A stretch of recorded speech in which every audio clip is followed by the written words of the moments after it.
I-16 में हम देखने लगे हैं मार्च 19 का पास्ट पेपर। ये हमारे पास क्वेश्चन है, रिक्वायरमेंट पढ़ते हैं।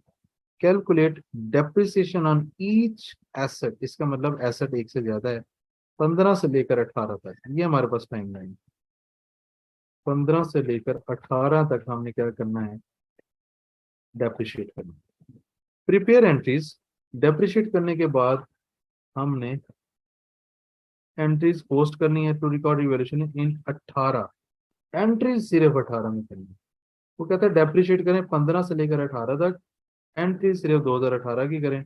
Entries to record depreciation expense, incremental depreciation, elimination of accumulated depreciation are not required. Okay. Further entries prior to 18 are also not required. यानी कि वो कह रहा है कि आपने एंट्रीज करनी है 18 की, बट डेप्रिसिएशन एक्सपेंस की एंट्री भी नहीं करनी, इंक्रीमेंटल डेप्रिसिएशन की एंट्री भी नहीं करनी, एलिमिनेशन की भी नहीं करनी। इनके अलावा जो डेप्रिसिएशन, इनके अलावा जो एंट्रीज होंगी वो करनी है, और डेप्रिसिएशन हमने 15 की कैलकुलेट करनी। अब जैसे मैं सवाल अटेम्प्ट कर रहा हूं ना, this is the way to solve the past paper of I-16। मैंने रिक्वायरमेंट पढ़ा, रिक्वायरमेंट को समझ लिया कि रिक्वायरमेंट में क्या है। पढ़ना स्टार्ट करते हैं। Following information pertains to piano limited. Okay, हमने पढ़ा हुआ है एंट्रीज हो, एक्सट्रैक्ट्स हो और नोट्स हो, यानी कि note on property plant and equipment या डिस्क्लोजर नोट या फिक्स एसेट रजिस्टर, सब के लिए हमने सबसे पहले बनाना है वर्किंग नोट। इस वर्किंग नोट में ये उसकी जो रिक्वायरमेंट है डेप्रिसिएशन की, ये ऑटोमेटिकली कवर हो जाएगी। फिर हम 18 में इन तीन एरियाज को छोड़ के जो बाकी बचेगा उसकी एंट्री पास कर लेंगे। हमारे पास अब दो एसेट हैं, चूंकि वर्किंग नोट हमने पढ़ा है ये इंडिविजुअल एसेट के लिए। पहले हम सिर्फ प्लांट पे फोकस करते हैं, फिर हम इक्विपमेंट पे फोकस करेंगे। इसका मतलब हमें दो नोट बनाने पड़ेंगे। ओके, एक्विजिशन कब है जी? डेट ऑफ एक्विजिशन है 1 जनवरी, कॉस्ट है 500 मिलियन, लाइफ है 10 साल, रेजिडुअल वैल्यू है 60, डेप्रिसिएशन मेथड है statement. Revaluation on 31 December 2018। Okay, उस दिन फेयर वैल्यू ये है, रेजिडुअल वैल्यू चेंज हो गई। फिर 18 पे फेयर वैल्यू ये है और रेजिडुअल वैल्यू चेंज हो गई। नीचे भी पढ़ लेते हैं जो नीचे रेलेवेंट इंफॉर्मेशन है, ताकि हम इसको जब जब जिस साल में हो उसको यूज करते रहें। पीएल यूजेस रिवैल्यूएशन मॉडल, पहली बात हमें पता लग गई कि रिवैल्यूएशन मॉडल यूज होना। ओके, सब्सीक्वेंट मेजरमेंट के लिए account for revaluation on net replacement model, net replacement method, जिसको हमने एलिमिनेशन मेथड से भी पढ़ा है। ये दूसरी बात हमें पता लग गई। There is no change in useful life of plant, plant की लाइफ में चेंज, यूजफुल लाइफ चेंज नहीं है। Remaining useful life of equipment was estimated as 15 years and 10 years in 16 and 18। यानी कि जब हम इक्विपमेंट को पढ़ेंगे तो 15 साल और 10 साल लाइफ चेंज हो गई। कब? ये 2016 में। ये कब? ये 2018 में। ये अब अहम इंफॉर्मेशन है, वेरी इंपॉर्टेंट इंफॉर्मेशन। इसका मतलब यहाँ पे लाइफ में कोई चेंज नहीं, no change in useful life. ठीक है, यहाँ पे है चेंज इन यूजफुल लाइफ। ठीक है जी। PL transfer maximum possible amount of revaluation surplus to retained earning, ये हमें पता है कि हमने रिटेन्ड अर्निंग में भेजना होता है सरप्लस को। ओके, एनुअल बेसिस पे। फाइनेंशियल ईयर एंड 31 दिसंबर, हमारे पास जो ईयर एंड है वो 31 दिसंबर है। ये हमने सवाल पढ़ लिया, इसका पोस्टमार्टम कर लिया, जो जो इन्फॉर्मेशन यहाँ पे रेलेवेंट है वो हमने सारी कवर कर ली। सबसे पहले हम देखते हैं प्लांट पे। हमें पता है कि जो हमारा फॉर्मेट है, date, description, value, accumulated depreciation, net book value, surplus, loss, P and L, retained earning. पहला जो काम हुआ 1 जनवरी 2015 को हमने एसेट परचेज किया। 1/1/15 को हमने तो ये जो है परचेज किया है कितने में, देख लेते हैं, 500 मिलियन, 500 मिलियन ये हमने एक्वायर किया 500 मिलियन में, नेट बुक आ जाएगी 500 मिलियन। ये हमारी पहली लाइन की एंट्री होगी। आगे उसने कहा लाइफ है 10 साल, और हमने यहाँ पे पढ़ा है कि लाइफ में कोई चेंज नहीं है। इसका मतलब यूजफुल लाइफ इसकी 10 साल रहनी है। ये यहाँ पे लिख लेते हैं ताकि याद रहे। ओके, और रेजिडुअल वैल्यू 60 मिलियन है। इसका मतलब ये सारा काम चल रहा है रुपीज एंड मिलियन में। ये भी आपने लाजमी लिखना होता है, वर्किंग के ऊपर, सोल्यूशन के ऊपर, रुपीज एंड थाउजेंड है या मिलियन है। 60 मिलियन, रेजिडुअल वैल्यू 60 मिलियन, और मेथड है स्टेटमेंट, मेथड है स्टेटमेंट। ये जो इंफॉर्मेशन है ये वर्किंग में कहीं पे भी लिख सकते हैं ताकि आपका सवाल गलत हो। नंबर 1, नंबर 2, फिर देखना है कि अगली जो एक्टिविटी है वो कब हुई, 31 दिसंबर 2016 में। अभी हम खड़े हैं 1 जनवरी 2015, साल के एंड पे आ जाएंगे हम, 31/12/15, डेप्रिसिएशन कैलकुलेट करते हैं, 500, रेजिडुअल वैल्यू है 60, यूजफुल लाइफ है 10, 500 माइनस 60 डिवाइडेड बाई 10, डेप्रिसिएशन के कॉलम में आ जाएगा 44, depreciation debit, accumulated depreciation credit, net book value में साथ साथ कैलकुलेट करता रहूंगा।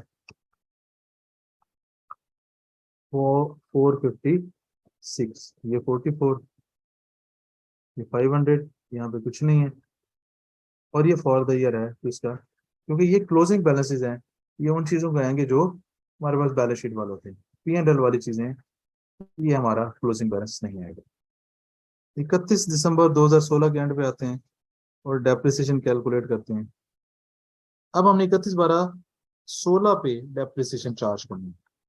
यहाँ पे अगर आप देखें उसने रेजिडुअल वैल्यू अपडेट कर दी। अगर आपको याद हो चेंज इन एस्टिमेट का कॉन्सेप्ट क्या था, कि जब आपके एस्टिमेट्स में से कुछ भी चेंज होगा जिस भी डेट पे, उस दिन से आपने अपडेटेड डाटा यूज करना है। कैसे, अगर आपको याद हो तो ठीक, नहीं तो मैं आपको रिकॉल करवाता हूं कि उस दिन की आपने WDV पकड़नी है, दैट इज योर कॉस्ट।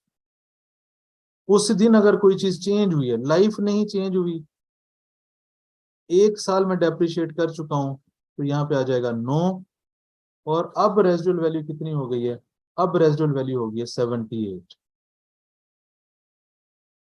जब इसको मैं सॉल्व करता हूं तो मेरे पास डेप्रिसिएशन आती है 42, 456 में से जब मैं 42 माइनस करता हूँ ये बन जाएगा 414, और डेप्रिसिएशन बन जाएगी 86, और ये मेरे पास 500 पूरा आ जाएगा। डेप्रिसिएशन कितनी आ गई, 42। तो इस तरीके से मैंने 2016 की डेप्रिसिएशन चार्ज की। अगेन बता दूं, चेंज इन एस्टिमेट क्या कहता है कि जिस डेट पे आपके पास एस्टिमेट्स रिवाइज हो जाए, चेंज हो जाए, उस दिन आपने नेट बुक वैल्यू को कॉस्ट कंसीडर करना है, और जितने एस्टिमेट्स आपके चेंज हुए वो आपने अपडेटेड यूज करना है।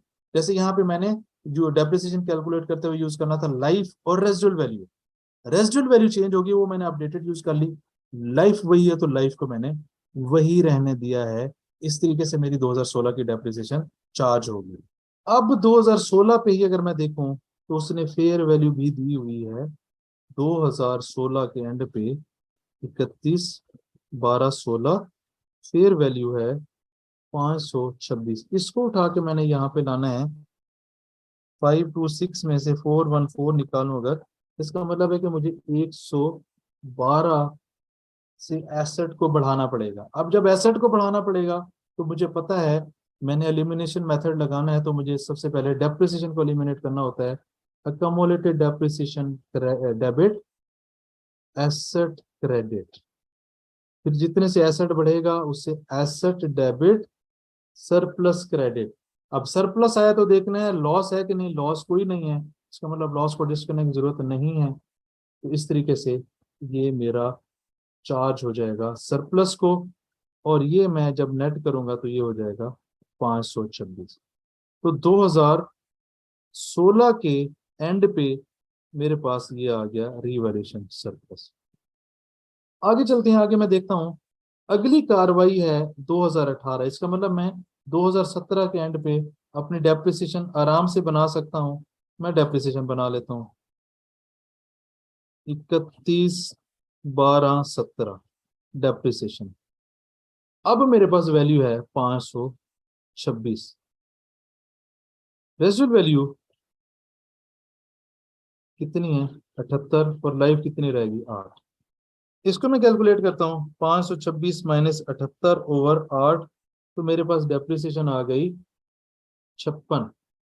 56 में माइनस करूंगा 526 में से, तो WDV बन गई 470। Depreciation accumulated depreciation credit, depreciation debit, ये 526। अब जब मेरे पास सरप्लस है तो मैंने सरप्लस को भी रिमेनिंग लाइफ पे डिवाइड करना है और इसको मैंने रिटेन्ड अर्निंग में फेंकना है। दैट इज 14 सरप्लस डेबिट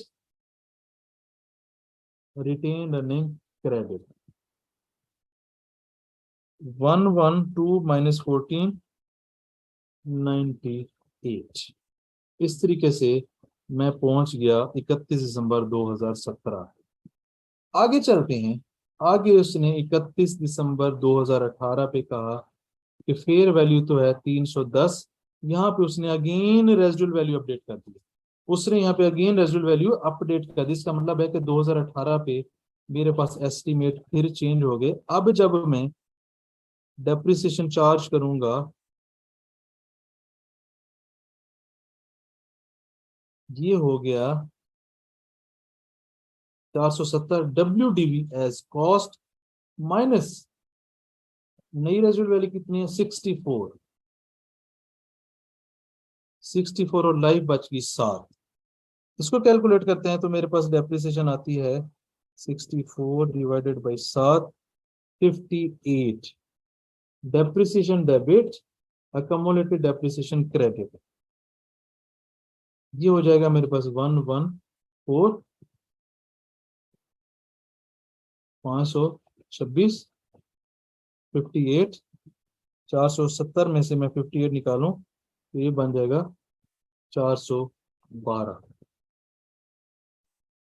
इसके अलावा सरप्लस ये यही आएगा क्योंकि ये स्ट्रेट लाइफ पे चलता है।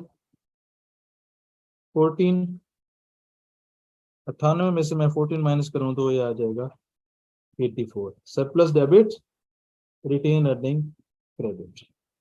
सरप्लस को रिटेन अर्निंग पे जो लेकर जाना वो स्ट्रेट लाइन पे है, यानी कि जब मैं सरप्लस को रिटेन अर्निंग पे ले जाऊंगा तो ये स्ट्रेट लाइन मेथड पे होगा। अब 112 को 8 पे करूं तो 14 बना। लेट से यहाँ पे 7 की आप कहते हैं जी 7 करना, तो यहाँ पे फिर अपडेटेड वैल्यू यूज कर लें, 98 डिवाइडेड बाई 7 तो 14, एक ही बात है। 31 दिसंबर 18 पे हमारे पास अगेन फेयर वैल्यू है। फेयर वैल्यू हमारे पास कितनी है जी? ये है 310। 310 हमने यहाँ पे लिखना है। इसको उठा के यहाँ पे लाऊंगा तो 412 माइनस 310, 412 माइनस 310, 102 से मुझे एसेट को कम करना पड़ेगा। अब जब मैं एसेट को कम करूंगा, इसका मतलब रिवैल्यूएशन नेट रिप्लेसमेंट मेथड या एलिमिनेशन मेथड है, तो सबसे पहले मुझे डेप्रिसिएशन को एलिमिनेट करना पड़ेगा। Accumulated depreciation debit asset credit. यहाँ पे एसेट कम हो रहा है तो एसेट क्रेडिट ये हो जाएगा 310। एसेट क्रेडिट होने के बाद इसने डेबिट होना है कहाँ पे?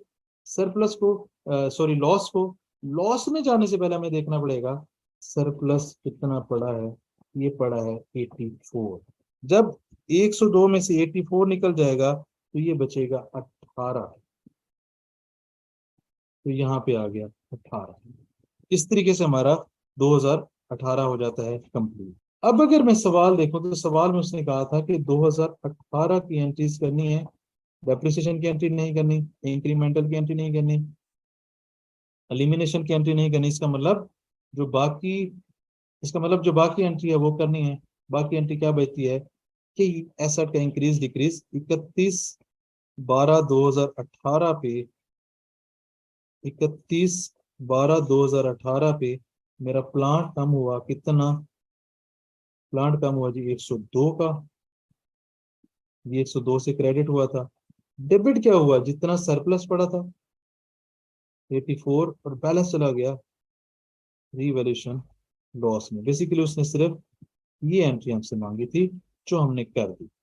अगर वो सारी एंट्रीज मांगता तो हम करते accumulated depreciation debit, asset credit, और उसके बाद ये एंट्री करते। पहले डेप्रिसिएशन को एलिमिनेट करते, नंबर वन। नंबर टू, 2018 के एंड पे ही हमारा रिटेन अर्निंग में गया है, तो हम ये एंट्री भी करते, डेप्रिसिएशन की एंट्री भी करते। बेसिकली डेप्रिसिएशन की एंट्री होनी थी अगर वो सारी मांगता 2018 की। डेप्रिसिएशन 18, अकोमोलेटेड डेप्रिसिएशन ये आ जाती। फिर रिवैल्यूएशन सरप्लस रिटेन अर्निंग में गया था 14 से। फिर इस एंट्री को पास करने से पहले एक्यूमुलेटेड डेप्रिसिएशन डेबिट करना पड़ता 114 से, एसेट क्रेडिट करना पड़ता 114 से। इसका मतलब अगर पूरी 2018 की एंट्रीज मांगता तो हम ये चार करते। उसने कहा डेप्रिसिएशन की एंट्री नहीं चाहिए, सरप्लस को रिटेन अर्निंग में ले जाने की एंट्री नहीं चाहिए, और एलिमिनेशन की एंट्री नहीं चाहिए। इसका मतलब उसने सिर्फ लॉस और रिवैल्यूएशन सरप्लस और लॉस की एंट्री मांगी थी, जो हमने यहाँ पे कर दी। अगर वो सारी मांगता तो हम कर सकते हैं, हमें पता है इस लाइन में क्या हुआ है, इस लाइन में ये हुआ है, इस लाइन में ये हुआ है, फिर इस लाइन में क्या हुआ है, इस लाइन में ये ये हुआ है और ये हुआ है। इस तरीके से हमारा प्लांट हो जाता है क्लोज। आगे चलते हैं जी, हमारा ये एसेट हो जाता है कंप्लीट। अब हम स्टार्ट करते हैं इक्विपमेंट को। इक्विपमेंट को ये हमारे पास फॉर्मेट है, वी नो दैट हमने हर एसेट के लिए अलग फॉर्मेट बनाना है। पढ़ना स्टार्ट करते हैं। इसकी लाइफ 15 और 16 और 18 में चेंज हुई थी, ये बड़ी अहम इंफॉर्मेशन है। इसके अलावा इसका भी स्ट्रेट लाइन मेथड है, ठीक है, जिसको अटेम्प्ट करना स्टार्ट करते हैं। 1 जुलाई पे है ये, 1 जुलाई 15 पे, 1 जुलाई 15 पे, 1/7/15 मैंने ये एसेट खरीदा है। डेट ऑफ एक्विजिशन जी बिल्कुल खरीदा है। परचेज किया, एक्वायर किया, कितने का है जी? ये है 360 मिलियन का। 360 मिलियन, 360 मिलियन। आगे चलते हैं। 12 साल इसकी यूजफुल लाइफ है, इसकी यूजफुल लाइफ है 12 साल। वैल्यू इसकी जो रेजिडुअल वैल्यू वो है नील। मेथड है स्ट्रेट लाइन, रेजिडुअल वैल्यू नील और स्ट्रेट लाइन मेथड। अगली जो इंफॉर्मेशन अपडेट हुई, यहाँ आपने हमेशा ये देखना है कि यहाँ पे आप खड़े हैं, आगे जो इंफॉर्मेशन चेंज हुई वो किस डेट तक हुई है? 16 तक। लेट से कि ये 18 तक होती तो आप अभी जिस डेट पे खड़े हैं 1/1/15 पे, अगली डेट तक ये काम कर सकते हैं अपने इस इंफॉर्मेशन को यूज करके। अब 31 दिसंबर 2016 पे चीजों ने चेंज होना है, लाइफ ने चेंज होना है, एस्टिमेट्स ने चेंज होना है, तो हम 31 दिसंबर 2016 पे पहले पहुंचते हैं। यहाँ पे हम आ जाएंगे 31 दिसंबर 2015। डेप्रिसिएशन 360, जीरो रेजिडुअल वैल्यू है, स्ट्रेट लाइन मेथड है, ये आ जाएगा 12 पे। Number one. नंबर टू, ये 1 जुलाई से है तो ये 6 महीने, ये हो जाएगा 360 डिवाइडेड बाई 12, 12 6 15। डेप्रिसिएशन आ जाएगी 15। Depreciation debit, accumulated depreciation credit 15, ये बन जाएगा 345 और ये 360। ये हमारा जो टाइम है वो आ गया 31 दिसंबर 2015 तक। 2016 पे लाइफ हो जाएगी 15 साल। जब मैं 2016 पे जाऊंगा और प्लस यहाँ पे 2015 16 पे फेयर वैल्यू भी चेंज हो गई। सबसे पहले मैंने डेप्रिसिएशन को देखना है। 31 दिसंबर 16 डेप्रिसिएशन। अब चूंकि मेरा एस्टिमेट चेंज हुआ है तो मैं WDV को कॉस्ट बना लूंगा। इस दिन देखता हूँ क्या रेजिडुअल वैल्यू आई, इस दिन भी रेजिडुअल वैल्यू नील है और लाइफ होगी 15 साल। 345 को 15 पे डिवाइड करूंगा तो मेरे पास डेप्रिसिएशन आ जाएगी, depreciation debit, accumulated depreciation credit 23,322 और ये आ जाएगा 360। तो मैंने 31 दिसंबर 2016 पे डेप्रिसिएशन चार्ज कर ली, एस्टीमेट रिवाइज हुए, मैंने नेट बुक वैल्यू को कॉस्ट कंसीडर किया और जितनी इंफॉर्मेशन अपडेटेड थी वो सारी यूज कर ली। अब मेरे पास 31 दिसंबर पे फेयर वैल्यू है कितनी, ये है 280। इसका मतलब मैं 280 इसको उठा के यहाँ पे लाऊंगा, 322 माइनस 280, 42 से मुझे अपना एसेट कम करना पड़ेगा। अब जब ये करना है तो पहले मुझे डेप्रिसिएशन को एलिमिनेट करना पड़ेगा, accumulated depreciation debit, asset credit, asset यहाँ पे कम हो रहा है, asset credit, revaluation loss debit. Loss से पहले मेरे पास सरप्लस है नहीं, इसलिए मैं उसको एडजस्ट नहीं कर सकता, तो ये मेरे पास रिवैल्यूएशन लॉस आ गया 31/12/16 पे। अगली इंफॉर्मेशन है 2018 पे अगेन लाइफ चेंज हुई, रिमेनिंग यूजफुल लाइफ। ये मैंने समझाया था ना कि टोटल अगर वो कहता कि 2016 पे लाइफ 15 है, तो जितना ऊपर डेप्रिशिएट हो चुका होता है उसको लेस करते। एक साल डेप्रिशिएट हो चुका था तो 14 पे डिवाइड करते। उसने कहा इस दिन रिमेनिंग ये है, तो उस दिन हम उस रिमेनिंग पे डिवाइड करेंगे। ये कॉन्सेप्ट है, ये याद रखना है। 10 होनी है, इसका मतलब है कि 2018 तक मैं जाता हूँ। अभी मैं कहाँ पे खड़ा हुआ हूँ, 31 दिसंबर 2016 पे। 31 दिसंबर 2017 पे मैं इसको करता हूँ डेप्रिशिएट। अब मेरे पास वैल्यू है 280, रेजिडुअल वैल्यू 0, और एक साल चुके 15 में से मैं डेप्रिशिएट कर चुका हूं तो ये हो जाएगी 14। 280 डिवाइडेड बाई 14, डेप्रिसिएशन हो गई 20 से डेबिट और अकोमोलेटेड डेप्रिसिएशन 20 से क्रेडिट, ये हो जाएगा 260 280। नंबर 1। नंबर 2, हमने कहा था कैलकुलेशन इसकी करनी है लॉस की। अब उसने कहा था कि 2018 पे अगेन एक एस्टिमेट चेंज हुआ, जो कि लाइफ है 10 साल और ये रिमेनिंग है। इसका मतलब अब मैं 2018 पे इसको 10 पे डिवाइड करूंगा और 31 दिसंबर 2018 पे मेरे पास फेयर वैल्यू भी 275 है। पहले डेप्रिशिएट कर लेता हूँ। 31 दिसंबर 18 डेप्रिसिएशन, लाइफ मेरे पास अब चेंज होगी तो उस दिन WDV को मैं बना लूंगा कॉस्ट। रेजिडुअल वैल्यू देख लेते हैं क्या उसने दी तो नहीं, यहाँ पे भी रेजिडुअल वैल्यू नील है, ओके। पर अब लाइफ है 10, इसका मतलब डेप्रिसिएशन आ जाएगी 26, accumulated depreciation credit, depreciation debit. अच्छा जी, ये हो गया 46, 26 लेस होगी 260 माइनस 26, 234। अच्छा जी, और ये आ जाएगा 280, 39 है। रिमेनिंग लाइफ 3.9 माइनस 3.9, ये आ गया 35.1। इस तरीके से हम पहुंच गए 31 दिसंबर 2018 पे। अब वापस चलते हैं सवाल पे। उसने कहा कि फेयर वैल्यू है 275। मैं 31 दिसंबर 2018 पे लिखूंगा फेयर वैल्यू कितनी थी, 275। 275 इसको उठा के मैंने यहाँ पे लाना है, 275 माइनस 234, इसका मतलब 41 से एसेट बढ़ेगा।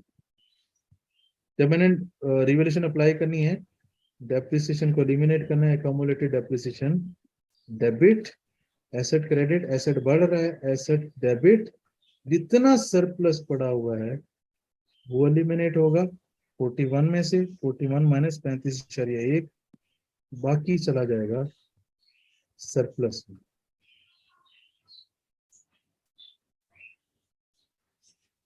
ये मेरे पास हो गया 275। इस तरीके से हम 2018 तक पहुंच जाते हैं। अब उसने कहा था, अगर सवाल में आपको याद हो, कि डेप्रिसिएशन की एंट्री नहीं करनी, अकोमोलेटिव इंक्रीमेंटल की नहीं करनी, रिवर्सल ऑफ डेप्रिसिएशन नहीं करनी, इसका मतलब जो एंड पे हुआ सरप्लस और लॉस को लेकर उसकी एंट्री करनी है। मेरा एसेट 31/12/18 पे हुआ है डेबिट, इक्विपमेंट हुआ है 41 से डेबिट, लॉस हुआ है रिवर्स, रिवॉल्यूशन लॉस 35.1 से, और सरप्लस हुआ है मजीद क्रेडिट 5.9 से। ये उसने एंट्री मांगी थी, हमने दे दी। अब अगर वो 18 की और एंट्री मांगता तो हम क्या करते, 2018 में हमारे पास डेप्रिसिएशन आई, हम इसकी एंट्री करते, और 2018 में रिवर्सल ऑफ डेप्रिसिएशन है 48 से,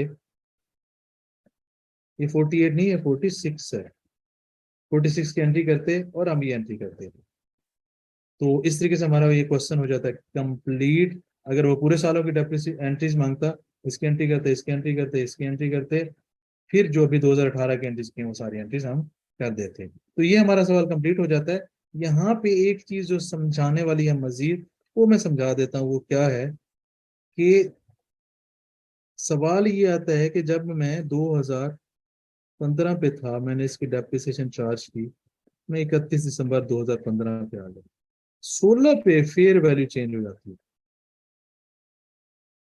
सवाल ये बनता है कि यार पहले रिवैल्यूएशन करनी है या डेप्रिसिएशन करनी है। देखें, 31 दिसंबर 2015 से लेकर 31 दिसंबर 2016 तक पूरा साल गुजर गया है। अगर आप 2015 की कैरिंग अमाउंट से 2016 की 31 दिसंबर 2016 वाली फेयर वैल्यू को कंपेयर करेंगे तो ये ज्यादती होगी। तो अब पहले उस एसेट को 2016 पे ले आए, यानी कि कैरिंग वैल्यू अपडेट करें, फिर आप 2016 31 दिसंबर 2016 की कैरिंग अमाउंट बन गई। अब आप 31 दिसंबर 2016 की फेयर वैल्यू से इसको कंपेयर कर सकते हैं। ये बड़ी कंफ्यूजन है जो आपको क्लियर कर लेनी है कि मैं फेयर वैल्यू 31 दिसंबर 2016 की देख रहा हूँ, उस दिन अगर मैं पुरानी कैरिंग वैल्यू जो कि 31 दिसंबर 2015 की थी उससे कंपेयर करता हूं तो ये ज्यादती है। तो पहले मुझे अपने एसेट की कैरिंग अमाउंट को 31 दिसंबर 2016 पे लाना है। जब वो आ जाएगी फिर मैं उस दिन की फेयर वैल्यू से कंपेयर करूंगा तो सरप्लस या लॉस आ जाएगा। अब जब 31 दिसंबर 2016 पे मैंने आना है, डेप्रिसिएशन चार्ज करनी है, तो उस दिन अगर कोई एस्टिमेट चेंज हुआ है तो मैं नेट बुक वैल्यू को नई कॉस्ट कंसिडर करूंगा, और जितने एस्टिमेट रिवाइज हुए हैं उनको मैं यूज करके डेप्रिसिएशन कैलकुलेट कर रहा हूंगा। जो लाइफ चेंज होती है एस्टिमेट में उसका मैं दोबारा बता देता हूँ। अगर तो वो कहे कि रिमेनिंग यूजफुल लाइफ अब इस दिन ये है, तो हम उसी को यूज करेंगे। जैसे उसने कहा कि 15 है इक्विपमेंट के केस में 15 साल, तो हमने 15 को यूज किया। अगर वो कहता है कि 31 दिसंबर 2016 पे टोटल लाइफ ही 15 है, तो उस टोटल लाइफ को पकड़ना है, उससे पीछे जितने साल डेप्रिशिएट हो गए पहले उसको माइनस करना है, फिर हमने डेप्रिसिएशन की कैलकुलेशन करनी है। तो दिस इज ऑल अबाउट मार्च 19। बहुत ही मजे का, बहुत ही जबरदस्त सवाल। इसमें सरप्लस और लॉस, स्पेशली लॉस, उसकी रिमेनिंग लाइफ की कैलकुलेशन भी है। यहाँ पे सरप्लस है उसको रिटेन अर्निंग में लेकर जाना है, वो भी बड़ा जबरदस्त है। यहाँ पे रिवॉल्यूशन सरप्लस या लॉस विद डेप्रिसिएशन, वो जो कंफ्यूजन है वो बड़ा मजे का पॉइंट है। फिर जब डेप्रिसिएशन कैलकुलेट करते हैं जो चेंज इन एस्टिमेट है, तो इस सवाल में बड़े मजे मजे के कॉन्सेप्ट्स हैं जो हमने अटेम्प्ट किए अल्हम्दुलिल्लाह, और ये बड़ा मजे का सवाल हमारा खत्म हो जाएगा।